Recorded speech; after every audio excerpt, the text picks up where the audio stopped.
देखी भैया, हम गायक प्रमोद देहाती यहाँ सबके बीच में एक विदाई गीत लेकर आयल छो।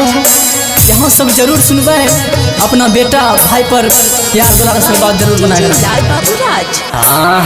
नवदीन खातिर अइले भैया से राबाली, भैया से राबाली से हो मैया के होई छै विदा।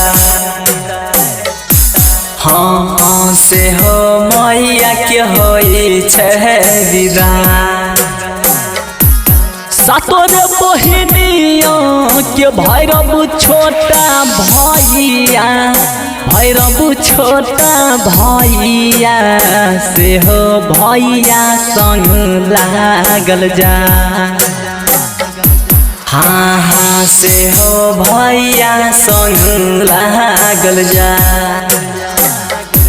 हाँ हाँ से हो भैया संग लागल जा।